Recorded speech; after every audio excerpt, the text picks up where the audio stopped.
Hello friends. चलो भाई, last class में हम लोगों ने क्या क्या पढ़ा अभी तक। हम लोगों ने पढ़ा है कि मीनिंग ऑफ इकोनॉमिक्स क्या होता है, फिर उसके बाद कुछ डेफिनेशंस पढ़ी। आज हम कुछ और बेसिक कॉन्सेप्ट पढ़ना शुरू करते हैं। ठीक है भाई, देखते हैं आज हम लोगों को क्या क्या पढ़ना है। 4 छोटे छोटे कॉन्सेप्ट लेके आए हूँ आज मैं। तो पहला हिस्ट्री ऑफ इकोनॉमिक्स। ठीक है, इकोनॉमिक्स की हिस्ट्री क्या है, कहाँ से economics as a subject introduce हुई। उसके बाद नेचर ऑफ इकोनॉमिक्स क्या है, नेचर का मतलब क्या होता है। कोई भी जो सब्जेक्ट होता है ना, ठीक है, उसके 2 नेचर हो सकते हैं, या तो वो साइंस हो सकती है, वो आर्ट्स हो सकती है। ठीक है, तो वो हम पढ़ने वाले कि ये साइंस है कि आर्ट है। उसके बाद थर्ड जो कॉन्सेप्ट है वो हमारे पास स्कोप ऑफ इकोनॉमिक्स, कि इकोनॉमिक्स के अंदर हम क्या क्या पढ़ने वाले हैं। और लास्ट एक हम पढ़ने वाले हैं रिसोर्सेज ऑफ इकोनॉमिक्स, कि अभी तक जो हम मनी एंड रिसोर्सेज बात कर रहे थे, तो उसके अंदर रिसोर्सेज क्या होता है। तो शुरू करते हैं सबसे पहले हिस्ट्री ऑफ इकोनॉमिक्स। इकोनॉमिक्स की हिस्ट्री क्या है। ठीक है भाई, देखते कि एक वर्ड था ओइकोनोमिया, OIKONOMIA, ओइकोनोमिया। ये जो वर्ड है ये ग्रीक लैंग्वेज का वर्ड है। किस लैंग्वेज का है? Greek language. तो जो इकोनॉमिक्स है वो ग्रीक लैंग्वेज के वर्ड ओइकोनोमिया से आया है। ठीक है, जहाँ पर ओइकोनोमिया का मतलब होता है management of house hold things, management of house hold things या अफेयर्स। घर के काम, घर की चीज़ों का प्रबंध करना ही क्या कहलाता था? ओइकोनोमिया कहलाता था। यानी हम कह सकते हैं कि इकोनॉमिक्स भी क्या है? चीज़ों का प्रबंध करना। और स्टार्टिंग में हम लोगों ने पढ़ा भी था कि arrangement, management and better utilization of money और रिसोर्सेज को ही क्या बोलते हैं? इकोनॉमिक्स। तो इकोनॉमिया का क्या मतलब था? Management of house hold things. ठीक है, अब ये हमें बताता क्या है? कहता है देखो, हाउस होल्ड थिंग्स के बारे में बात करता था, तो ये बात करता था स्मॉल लेवल पे। तो हाउस होल्ड को क्या बताता? 2 चीज़ें। पहला हाउ टू अर्न, कि कैसे कमाया जाए, और दूसरा हाउ टू स्पेंड, कि कैसे खर्च किया जाए। तो पहली बात क्या कहता है? How to earn income and resources, income और रिसोर्सेज को किस तरीके से कमाया जाए, अर्जित किया जाए। दूसरा हाउ टू स्पेंड, और किस तरीके से उन्हें खर्च किया जाए। अब खर्च आप कहीं पर भी कर सकते हो। 2 तरीके की कैटेगरियाँ बनाई है कि कंफर्ट गुड्स पे खर्च कर रहे हो या लग्जरी गुड्स पे। कंफर्ट्स कौन से होते हैं? जो हमें जैसे देखा जाए, जैसे फ्रिज है, ठीक है, या फिर हम कह सकते हैं कूलर है, वो कंफर्ट गुड्स हैं। ठीक है, लेकिन एसी की बात की जाए तो लग्जरी गुड्स है। यानी अगर क्वालिटी बढ़ा दी जाए गुड्स की तो क्या हो जाती है? लग्जरी हो जाती है। ठीक है, तो ये कह रहा है कि कैसे कमाएं और कैसे खर्च करें, इन 2 चीज़ों के बारे में ओइकोनोमिया हाउस होल्ड को बताता था। ठीक है, ये तो हुआ स्मॉल लेवल पे। ठीक है, फिर जब गवर्नमेंट ने देखा या जब स्मॉल लेवल पे शुरू हो सकता है तो ऐसे लार्ज लेवल पे भी शुरू हो सकता है। तो गवर्नमेंट ने भी इस चीज़ को ऑप्ट किया, इस चीज़ को अपनाया। और उन्होंने देखा जब हाउस होल्ड अर्न और स्पेंड कर सकते तो इसी तरीके से हम भी क्या कर सकते हैं? अपने इनकम और रिसोर्सेज को पहचान सकते हैं, उन्हें एनहेंस कर सकते हैं, इंक्रीज़ कर सकते हैं। ठीक है, तो गवर्नमेंट ने भी देखा कि किस तरीके से अपने रिसोर्सेज और इनकम को बढ़ाया जाए और अपने देश की डिज़ायर्स एंड प्रेफरेंसेस को फुलफ़िल किया जाए, कि पैसा लगाया जाए देश की ग्रोथ पे, देश के डेवलपमेंट पे, यहाँ की लेबर पे, यहाँ के लोगों पे। ठीक है, किस तरीके से इनका ग्रोथ और डेवलपमेंट किया जाए, ये फिर किसने सिखाया? ओइकोनोमिया ने। ठीक है, तो अगर हिस्ट्री की बात की जाए तो हम क्या कह सकते हैं कि जो इकोनॉमिक्स वर्ड है ग्रीक लैंग्वेज के ओइकोनोमिया से आया है। ठीक है, इसने स्मॉल लेवल पे हाउस होल्ड को क्या सिखाया? How to earn and how to spend, कैसे कमाया जाए और कैसे खर्च किया जाए। फिर बड़े लेवल पे यानी एज ए लार्ज लेवल जब ये शुरू हुआ तो इसने देश को बताया कि किस तरीके से अपने रिसोर्सेज को एनहेंस करें और किस तरीके से अपनी डिज़ायर एंड प्रेफरेंसेस पे उसको खर्च करें, ताकि देश का यानी कंट्री का ग्रोथ और डेवलपमेंट हो। ठीक है भाई, इसी वजह से स्टार्टिंग में इकोनॉमिक्स को पॉलिटिकल इकोनॉमी कहा जाता था। ठीक है, स्टार्टिंग टाइम में। और उसके बाद धीरे धीरे इसका क्या नाम पड़ गया? इकोनॉमिक्स पड़ गया। आई बात समझ में? तो हिस्ट्री ऑफ इकोनॉमिक्स वाला कॉन्सेप्ट आया समझ में। यहाँ से ज़्यादातर एक ही क्वेश्चन आता है कि जो इकोनॉमिक्स है उसका रिलेशन ग्रीक लैंग्वेज के कौन से वर्ड से है। ठीक है, तो आप क्या कहोगे? ओइकोनोमिया वर्ड से। कई बार ये भी क्वेश्चन आ जाता है कि ओइकोनोमिया कौन सी लैंग्वेज का वर्ड है? ग्रीक है, रोमन है, लैटिन है, तो आप क्या कहोगे? ग्रीक लैंग्वेज का वर्ड है। ठीक है भाई, पहला पॉइंट क्लियर हुआ। हिस्ट्री ऑफ इकोनॉमिक्स कहाँ से आया है? ओइकोनोमिया से, जिसका क्या मतलब होता था? घर की चीज़ों का प्रबंध करना। ठीक है भाई, उसके बाद बात करते हैं नेचर ऑफ इकोनॉमिक्स की। इकोनॉमिक्स का नेचर क्या है, कि इकोनॉमिक्स है क्या चीज़? क्या ये साइंस है, क्या ये आर्ट है? देखो, साइंस और आर्ट पहले ये समझ लो कि ये 10th के बाद मिलने वाले सब्जेक्ट नहीं कि साइंस या आर्ट। ध्यान से सुनो, यहाँ पर आर्ट का मतलब था स्किल। ठीक है। कोई भी चीज़ अपनी फीचर्स के बेसिस पे दो कैटेगरी में डिवाइड की जाती है, या तो वो आर्ट्स होती है यानी वो स्किल होती है, या वो साइंस होती है। साइंस मतलब जो कि नहीं रूल्स के ऊपर बेस्ड होती है, कुछ लॉज होते हैं, कुछ एजम्पशंस होती है, ठीक है। अगर मान लो किसी सब्जेक्ट के अंदर रूल्स, फॉर्मूलेज, लॉज अगर हैं तो उसे हम कहेंगे जी साइंस है ये, ठीक है। अगर वहाँ पर कोई साइंस नहीं है, कोई स्किल की बात की जा रही है जिसको हम डे टू डे बेसिस में सीखते हैं, तो उसे हम क्या कहेंगे, आर्ट है। तो हम कहेंगे ये पूछ रहे कि इकोनॉमिक्स क्या है, क्या ये साइंस है क्या आर्ट है। हम कहेंगे जी ये दोनों है, क्योंकि इसके अंदर साइंस की भी फीचर है और इसके अंदर आर्ट्स की भी फीचर है। तो देखते हैं कि इकोनॉमिक्स क्या है, साइंस भी है और आर्ट भी। सबसे पहले ये देख लेते हैं आर्ट क्यों है, ये आर्ट क्यों है। ध्यान से सुनो, ये आर्ट इसलिए है क्योंकि ये एक स्किल है। क्या है, एक स्किल। अब देखो हम बार्गेनिंग करते हैं, बार्गेनिंग का मतलब क्या होता है, मोल भाव करना, ठीक है। दूसरी बात हम एक तो बार्गेनिंग वाली चीज़ आ गई कि भी चीज़ों को कम प्राइसेस में ख़रीद लेते हैं हम लोग, ठीक है। ये हम कैसे सीखते हैं, डे टू डे बेसिस पर। दूसरी बात, हम इकोनॉमिक्स को और तरीके से सीखते हैं, कैसे, हम आसपास के इन्वायरमेंट से भी इकोनॉमिक्स को सीखते हैं, ठीक है। जैसे अगर किसी चीज़ के प्राइसेस ज़्यादा हो जाते हैं तो हमें लगता है वो महंगी होगी, हम कम परचेज़ करते हैं। कोई चीज़ सस्ती हो जाती है तो हम उसे ज़्यादा परचेज़ करते हैं। ये भी हमें कौन सिखाता है, हमारे आसपास का environment, day to day basis की लाइफ सिखाती है। तो इसलिए हम कह सकते हैं इकोनॉमिक्स क्या है, एक आर्ट है। क्लियर है इतना। चलो भाई, दूसरी बात क्या होती है, साइंस। साइंस क्यों है, पहली बात, साइंस कोई भी अगर सब्जेक्ट को हम साइंस कहेंगे, क्यों कहेंगे, ध्यान से सुनो।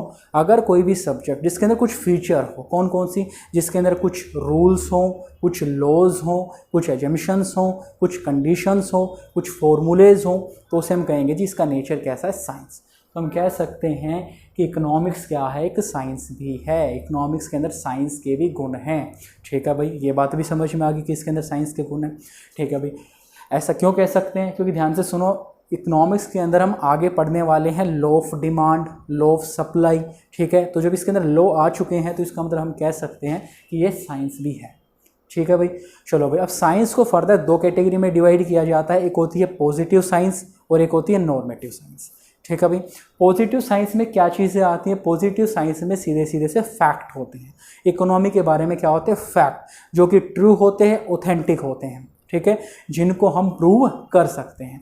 दूसरी तरफ क्या होती है हमारे पास, नॉर्मेटिव, ठीक है। नॉर्मेटिव साइंस क्या होती है, ये सजेस्टिव इन नेचर होती है। किसी से सजेशन मांगी जाती है तो वो फेवरेबल और अनफेवरेबल हो सकती है, तो ये ऑथेंटिक नहीं होती, ये ट्रू हो भी सकती है और नहीं भी। लेकिन पॉजिटिव साइंस के जितने भी फैक्ट्स होते हैं वो सारे के सारे ट्रू होते हैं। तो ये हमें बताते क्या है, ये सिंपल तीन चीज़ों पे फोकस करता है, what is, what was, what would be. क्या है, क्या था और क्या होना चाहिए, ठीक है, मतलब क्या होगा, क्या होगा, ठीक है। तो इन सारी चीज़ों के बारे में बताते हैं, किसके बेसिस पे, अंडर गिवन लॉज, ठीक है। जैसे हमने जो ऊपर हम लॉ पढ़ेंगे, इसके अंदर लॉ ऑफ डिमांड या लॉ ऑफ सप्लाई पढ़ेंगे, उनके बेसिस पे व्हाट वाज पहले क्या होता था, व्हाट इज़ आज क्या होता है, और what would be in future में क्या होगा, उसके बारे में ये बात करता है। और ये क्या होते हैं, फैक्ट होते हैं। आई बात समझ में। दूसरी तरफ क्या होता है, नॉर्मेटिव साइंस होती है सजेस्टिव इन नेचर, ये सजेशन होती है, ठीक है। जब सजेशन होती है तो हमेशा ये किस चीज़ में हेल्प करेंगी, ये हमारे हमेशा हेल्प करेंगे हमारी पॉलिसी मेकिंग में, ठीक है। तो गवर्नमेंट बहुत सारी पॉलिसीज़ बनाती है तो उनमें ये हेल्प करती है, क्योंकि बहुत सारी कमेटी बनाएंगी, उसमें बहुत सारे सजेशंस आते हैं कि जैसे मान लो सीधी सी एक बात की जाए कि पॉवर्टी को कम करना है, और पॉवर्टी को कम करने के लिए क्या क्या सजेशन दी जा सकती हैं, तो अलग अलग मेंबर ने अलग अलग क्या दी, सजेशन दी। तो वो सारी की सारी चीज़ें कहाँ आती हैं, यहाँ पर। तो ये सजेस्टिव इन नेचर होता है, इसीलिए किस चीज़ पे बात करता है, व्हाट ought टू बी, कि क्या होना चाहिए, what should be, what should not be. अब एक्चुअली हम ये पढ़ के हो रहे हैं, यहाँ से ना एग्ज़ाम में सीधे सीधे एक दो क्वेश्चन आ जाते हैं, ठीक है। वहाँ क्या दिया जाएगा, आपको एक या दो फैक्ट दिए जाएंगे, ठीक है। उन फैक्ट में से आपसे ये पूछा जाएगा कि कौन सा पॉजिटिव साइंस है, यानी पॉजिटिव साइंस भी बोलते हैं इसको, पॉजिटिव इकोनॉमिक्स भी बोलते हैं, कि कौन सा पॉजिटिव साइंस का पार्ट है या और कौन सा नॉर्मेटिव है। जिस सेंटेंस के अंदर आपको ऐसे शब्द मिल जाएं, ought to, ought not to, ठीक है, ऐसे he should be, should not be, तो वो सारे के सारे सजेस्टिव इन नेचर होते हैं, उन्हें हम क्या बोलेंगे कि ये नॉर्मेटिव साइंस है। आई बात समझ में। और जिनमें ये चीज़ें नहीं हैं, जिनको प्रूव किया जा सकता है, वो क्या है, पॉजिटिव साइंस है। आई बात समझ में, ठीक है। तो अगर आपसे पूछा जाए कि नेचर ऑफ इकोनॉमिक्स क्या है, आप कहोगे जी इसके अंदर साइंस के भी गुण है और आर्ट्स के भी गुण है। ठीक है, साइंस फर्दर दो कैटेगरी में डिवाइड की जाती है, पॉजिटिव और नॉर्मेटिव। पॉजिटिव में सारे के सारे फैक्ट होते हैं, नॉर्मेटिव सजेस्टिव इन नेचर होती है, जो कि ट्रू हो भी सकती है और नहीं भी। इतनी बात क्लियर है। चलो भाई, अब हम पढ़ते हैं अपना थर्ड कॉन्सेप्ट। थर्ड कॉन्सेप्ट है स्कोप ऑफ इकोनॉमिक्स, कि इकोनॉमिक्स का स्कोप क्या है, इसके अंदर हम क्या क्या चीज़ें पढ़ने वाले हैं। ठीक है, इसके अंदर क्या क्या चीज़ें पढ़ने वाले हैं। अब देखो, आपके 11th वाली क्लास के अंदर माइक्रो इकोनॉमिक्स है। ठीक है, यानी माइक्रो इकोनॉमिक्स के जितने भी चैप्टर है वो माइक्रो इकोनॉमिक्स का स्कोप है। 12th के अंदर मैक्रो इकोनॉमिक्स आ जाएगी, उसके अंदर जितने चैप्टर है वो उसका स्कोप है। ये सिर्फ उसी के बारे में बात बताता है। ठीक है भाई, एक बार देखते हैं ये बताता क्या है। ये सिर्फ एक ही चीज़ के बारे में चर्चा करता है, वो क्या है, analyse the choice making behaviour. Economics एक सिंगल काम करता है, चॉइस मेकिंग बिहेवियर को एनालाइज करता है। चॉइस मेकिंग बिहेवियर किसका चॉइस मेकिंग बिहेवियर, किसके बिहेवियर की बात करेगा, कंज्यूमर की, प्रोड्यूसर की, गवर्नमेंट की और सोसाइटी की। ठीक है, जहाँ पर जो इंपॉर्टेंट है वो दो है, कंज्यूमर और प्रोड्यूसर। तो चॉइस मेकिंग बिहेवियर को एनालाइज करता है कौन, इकोनॉमिक्स, दो लेवल पे। पहला एन इंडिविजुअल लेवल और दूसरा an aggregate level. Individual level का मतलब है इस भाई साहब के लेवल पे अकेले। ठीक है, अब देखो इसके बारे में पढ़ेंगे हम कि भाई इस अकेले पर्सन की क्या क्या इकोनॉमिक एक्टिविटीज़ हो सकती हैं। ठीक है, इसकी खुद की क्या क्या प्रॉब्लम हो सकती हैं, क्या इश्यूज़ हो सकते हैं और उन प्रॉब्लम के क्या क्या सोल्यूशन हो सकते हैं। ठीक है, दूसरी तरफ हम बात करेंगे एग्रीगेट यूनिट, पूरे देश की, यानी एक तरफ तो सिर्फ एक पर्सन है, एक तरफ पूरा देश है। ठीक है, हम बात करते हैं इस अकेले पर्सन, इस इंडिविजुअल के इनकम की। ठीक है, और दूसरी तरफ बात करते हैं पूरे देश की इनकम की। यहाँ बात करते हैं इंडिविजुअल एक्सपेंडिचर की, यहाँ के बात करते हैं देश के एक्सपेंडिचर की, यानी नेशनल एक्सपेंडिचर की। इंडिविजुअल की सेविंग की, इंडिविजुअल के कंजप्शन की, यहाँ बात करेंगे नेशनल सेविंग, नेशनल कंजप्शन। आई बात समझ में। तो जब हम इंडिविजुअल लेवल की बात करते हैं, ठीक है, या फिर हम किसकी बात करेंगे, एग्रीगेट लेवल की बात करेंगे। जब इंडिविजुअल लेवल की बात करते हैं तो उसे बोला जाता है माइक्रो इकोनॉमिक्स, छोटा लेवल। और जब पूरे देश की बात की जाती है उसे बोलेंगे मैक्रो इकोनॉमिक्स। ठीक है, तो यहाँ चेक करो, यहाँ इंडिविजुअल लेवल पे हम क्या पढ़ते हैं, एक कंज्यूमर के बारे में, और यहाँ पढ़ेंगे सारे के सारे कंज्यूमर। या एक प्रोड्यूसर के बारे में पढ़ेंगे, या सारे के सारे प्रोड्यूसर के बारे में पढ़ेंगे। या एक फर्म और एक इंडस्ट्री के बारे में पढ़ते हैं, और यहाँ all firms and all industry के बारे में पढ़ते हैं। इंडिविजुअल की इनकम के बारे में पढ़ेंगे, इंडिविजुअल सेविंग, इंडिविजुअल एक्सपेंडिचर, और यहाँ national income, national saving, national expenditure के बारे में पढ़ेंगे। इसीलिए ये जो कॉन्सेप्ट होता है, जो इंडिविजुअल की बात करता है, सिंगल पर्सन की बात करता है, उससे हमने नाम दिया माइक्रो।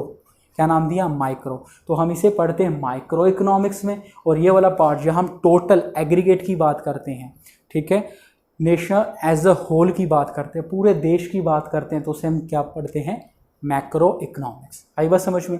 इन शॉर्ट ये पढ़ लो, ये वाला जो पोर्शन है माइक्रो इकोनॉमिक्स आपकी 11th क्लास में आने वाला है। ये वाला जो पोर्शन है ये किस में आने वाला है, 12th क्लास में आने वाला है। ठीक है, तो सिंपल सी बात है। तो स्कोप में हम लोगों ने क्या पढ़ा कि ये एनालाइज करता है चॉइस मेकिंग बिहेवियर को, एक इंडिविजुअल यूनिट पे और दूसरा एग्रीगेट यूनिट पे। इंडिविजुअल यूनिट को क्या कहा गया, इसमें जितने भी आइटम्स पढ़े जाएंगे उसको हमने क्या बोला, ये माइक्रो इकोनॉमिक्स का पार्ट है, और ये वाले सारे के सारे मैक्रो इकोनॉमिक्स का पार्ट है।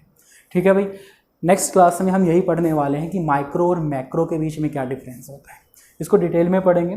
फिलहाल सिर्फ स्कोप पढ़ लो। ठीक है, अब आगे पढ़ते, छोटा सा एक और टॉपिक बचा है, रिसोर्सेज ऑफ इकोनॉमिक्स। हमारे इकोनॉमिक के अंदर रिसोर्सेज क्या हैं, ये हम पहले भी डिस्कस कर चुके हैं। एक छोटी सी बात कि हर एक वो चीज़ जो ह्यूमन बीइंग के लिए जीवन यापन, उसके जीवन यापन के लिए ज़रूरी है, उसे हम क्या बोलते हैं, रिसोर्सेज। ठीक है, लेकिन रिसोर्सेज को मिलाकर 4 कैटेगरी में डिवाइड कर दिया। ठीक है, तो पहला है लैंड, दूसरा लेबर, तीसरा कैपिटल, चौथा एंटरप्रेन्योर। लैंड होती है हमारे पास भूमि, यानी ज़मीन का टुकड़ा, ज़मीन कह सकते हो आप इसे। लेबर का मतलब यह वर्कर नहीं है। ठीक है, इकोनॉमिक्स के अंदर कभी भी अगर लेबर वर्ड का यूज़ किया जाए, वहाँ पर इसका मतलब है हर एक ऐसा पर्सन जो काम में इंगेज्ड है, काम करने के लायक और वो काम में इंगेज्ड है, उसे बोला जाएगा लेबर। अब यहाँ लेबर के अंदर वो वर्कर तो इंक्लूड है ही, टीचर, डॉक्टर, एडवोकेट, वो सब इसके अंदर आते हैं, तो वो होती है लेबर फोर्स। आई बात समझ में। आगे कैपिटल, कैपिटल का मतलब पैसा, और उस पैसे से मिलने वाली खरीद सकने वाली सारी की सारी चीज़ें, आपकी एसेट्स। एंटरप्रेन्योरशिप, तो ये बड़ा खतरनाक सा वर्ड है। ठीक है, एंटरप्रेन्योरशिप को वैसे हिंदी में बोला जाए उद्यम। ठीक है, लेकिन यहाँ पर इसको आप सिंपल अगर शब्दों में समझना चाहो तो ओनर या मैनेजर ऑफ बिजनेस लिख सकते हो। ये भाई साहब कौन होता है, बिजनेसमैन होता है। आई बात समझ में? ठीक है भाई, तो ये 4 चीज़ आई समझ में। ठीक है, इन 4 चीज़ों को एक चीज़ और बोला जाता है, इनको फैक्टर सर्विसेज भी बोला जाता है। ये सारे के सारे रिसोर्सेज तो हैं, लेकिन इनको क्या बोला जाता है? Factor services. ठीक है, यानी हमारे इकोनॉमी के अंदर यही रिसोर्सेज हैं, और कोई पर्सन अगर इन रिसोर्सेज को दूसरे पर्सन को प्रोवाइड कराएगा तो इसे हम क्या बोलेंगे? फैक्टर सर्विस बोलेंगे। ठीक है भाई, अब जो फैक्टर सर्विस, अगर आप किसी के लिए कुछ ना कुछ काम करते हो, बदले में आपको पैसा मिलेगा। ठीक है, अब किसके बदले में क्या पैसा मिलने वाला है और उस पैसे को क्या नाम देंगे वो यहाँ देख लेते हैं। अगर आपने किसी को अपनी लैंड प्रोवाइड की, यानी ज़मीन प्रोवाइड की है, ठीक है, रेंट के लिए, वे किस चीज़ के लिए? रेंट के लिए, वेयर हाउस के लिए, स्टोरेज के लिए, तो वो बदले में आपको क्या देगा? किराया देगा, रेंट देगा। लेबर के बदले हमेशा क्या मिलती है? वेजेस। उसको मान लो किसी ने आपके लिए कोई काम किया, बदले में आप उसे पैसे दोगे, उसे क्या बोलेंगे? वेजेस, दिहाड़ी बोल देते हैं, सैलरी बोल देते हैं। ठीक है, उसके बाद कैपिटल, अगर किसी ने आपको कैपिटल प्रोवाइड की है, मोटा पैसा दिया है एज ए लोन के रूप में, बदले में आप क्या दोगे? उसे इंटरेस्ट दोगे। ठीक है, अब यहाँ देखो एंटरप्रेन्योरशिप या एंटरप्रेन्योर होता है ये। अब आप कहोगे जी इसको क्या मिल रहा है? प्रॉफिट। और प्रॉफिट किसको मिलता है? बिजनेसमैन को, ओनर या मैनेजर ऑफ बिजनेस को। आई बात समझ में? तो हम इसको क्या समझ सकते हैं? ओनर या फिर बिजनेसमैन। ठीक है, तो बिजनेसमैन को क्या मिलता है? प्रॉफिट। ठीक है, तो ये 4 चीज़ें जो मिली हैं किसके रूप में? रुपीज़ के रूप में। इसे क्या बोलेंगे? Factor income. इतनी बात आई समझ में? अगर आपसे पूछ दिया जाए कि रिसोर्सेज ऑफ इकोनॉमी क्या हैं, आप कहोगे जी वैसे तो बहुत सारे हैं, लेकिन कितनी कैटेगरी में? 4। कौन कौन से? पहला land, labour, capital, resource. Capital और एंटरप्रेन्योर। एंटरप्रेन्योर को ही क्या बोलते हैं? बिजनेसमैन या owner of a business. Clear है? तो आज हमने ये 4 टॉपिक पढ़े हैं। ठीक है, तो पहला टॉपिक क्या पढ़ा था? हिस्ट्री। हिस्ट्री में हम लोगों ने क्या पढ़ा कि ग्रीक वर्ड के ओइकोनोमिया से आया है, जिसका मतलब क्या होता था? Management of house hold things. दूसरा हमने क्या पढ़ा? Nature of economics. नेचर क्या है? ये साइंस भी है और आर्ट भी है। आर्ट क्यों है? क्योंकि हम डे टू डे बेसिस पे इसको सीखते हैं और ये स्किल है जिसको सीखा जाता है। दूसरी बात साइंस क्यों है? क्योंकि ये कुछ ना कुछ लॉज के ऊपर डिपेंड है। साइंस को फिर से 2 कैटेगरी में डिवाइड किया गया, एक पॉजिटिव साइंस और दूसरा नॉर्मेटिव साइंस। पॉजिटिव साइंस में सारे के सारे फैक्ट होते हैं, नॉर्मेटिव साइंस हमेशा सजेस्टिव इन नेचर होती है, पॉलिसी मेकिंग में काम आती है। फिर हम लोगों ने क्या पढ़ा? थर्ड पॉइंट हमने क्या पढ़ा था? इसका स्कोप। स्कोप क्या है? क्या था? हम इसके अंदर एनालाइज करते हैं चॉइस मेकिंग बिहेवियर, एक इंडिविजुअल लेवल पे, एक पर्सन के लेवल पे और पूरी इकोनॉमी के लेवल पे। ठीक है, इंडिविजुअल लेवल पे पढ़ेंगे तो उसे कहेंगे माइक्रो इकोनॉमिक्स। पूरी इकोनॉमी एज अ होल पढ़ेंगे, नेशन की बात करेंगे, देश की बात करेंगे तो उसे हम क्या कहेंगे? Macro economics. फिर हमने बात की लास्ट में रिसोर्सेज की। रिसोर्सेज कितने होते हैं? वैसे तो बहुत सारे होते हैं, लेकिन कितनी कैटेगरी में डिवाइड किया गया? 4। कौन कौन सी? लैंड, लेबर, कैपिटल और एंटरप्रेन्योर। और इनके बदले में जो पैसा मिलता है उसे क्या कहेंगे? Factor income. और ये सारी चीज़ें क्या कहलाती हैं? फैक्टर सर्विसेज में। आई बात समझ में? तो रिसोर्सेज ऑफ इकोनॉमी के 2 नाम हैं। आप इसे कह सकते हो फैक्टर ऑफ प्रोडक्शन भी कह सकते हो या फिर फैक्टर सर्विसेज कह सकते हो। इतनी बात आई समझ में? अब देखो आज की क्लास नहीं ख़त्म करते हैं। नेक्स्ट क्लास में हम क्या पढ़ने वाले? माइक्रो मैक्रो के बीच का डिफरेंस पढ़ने वाले हैं। फिर हम पढ़ने वाले कि इकोनॉमी क्या होती है। अभी तक तो हमने पढ़ा इकोनॉमिक्स, जिसका मतलब होता है अर्थशास्त्र। अब हम आगे क्या पढ़ने वाले हैं? इकोनॉमी, अर्थव्यवस्था। ठीक है, तो आगे फर्दर धीरे धीरे हम वो सारी चीज़ें भी करने वाले हैं। तो आज के लिए सिर्फ 4 कॉन्सेप्ट हैं। ठीक है, थैंक यू।